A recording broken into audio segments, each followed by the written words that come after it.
ആടി sale grand മൺസൂണിന്റെ ഭാഗമായി city style ഇരിട്ടിയിൽ അടിപൊളി ഓഫേഴ്സ് ആണ് നടക്കുന്നത്. ഓഫേഴ്സ് എന്തെല്ലാന്ന് കേട്ടാൽ നിങ്ങളെ കണ്ണുതള്ളൂ. നമുക്ക് എന്തൊക്കെയാണെന്ന് കാര്യം നോക്കാം. വാ.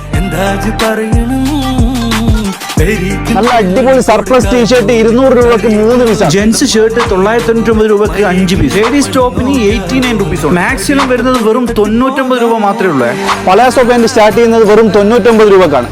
അതുപോലെ ലെഗിൻസ് സ്റ്റാർട്ട് ചെയ്യുന്നത് 99 റുപ്പീസ് ഉണ്ട്. കഴിഞ്ഞിട്ടില്ല, ഷാള് തരുന്നത് നിങ്ങൾക്ക് വെറും 10 രൂപ. കിഡ്സിലാണെങ്കിൽ 99 ഓഫറിനെ കൊണ്ടൊരു കളിയാണ്. ഷർട്ട് പീസിന് 99ഉം ട്രൗസർ 5 പീസിന് 99ഉം ടീഷർട്ട് 2 പീസിന് 99ഉം. അതുപോലെ ഡബിൾ കോട്ട് ബെഡ്ഷീറ്റ് സ്റ്റാർട്ട് ചെയ്യുന്നത് 149 രൂപയ്ക്കും ലുങ്കി സ്റ്റാർട്ട് ചെയ്യുന്നത് 89 റുപ്പീസിനും. നിങ്ങൾ വിചാരിക്കുന്നുണ്ടാവും എങ്ങനെ ഇവർക്ക് ഇങ്ങനെ ഓഫർ കൊടുക്കാൻ പറ്റുന്നത് എന്നല്ല. സ്വന്തമായിട്ട് ഗാർമെന്റ്സും പ്രൊഡക്ഷൻസും ഉള്ളതുകൊണ്ടാണ് ഇതുപോലെ ഇരിട്ടിയിൽ ഇവർക്ക് ഇടിവെട്ട് ഓഫർ കൊടുക്കാൻ പറ്റുന്നത്. 1000 രൂപയായിട്ട് വന്നാൽ നിങ്ങൾക്ക് ഇവിടുന്ന് കവർ നിറച്ച് സാധനമായിട്ട് ഇതുപോലെ പോകട്ടെ. സിറ്റി സ്റ്റൈൽ എന്ന് പറയുന്ന ഈ ഷോപ്പ് വരുന്നത് ഇരിട്ടി പഴയ ബസ് സ്റ്റാൻഡ് സിറ്റി സെന്റർ കോംപ്ലക്സിലാണ്. അപ്പോൾ ഈ ആടി സെയിൽ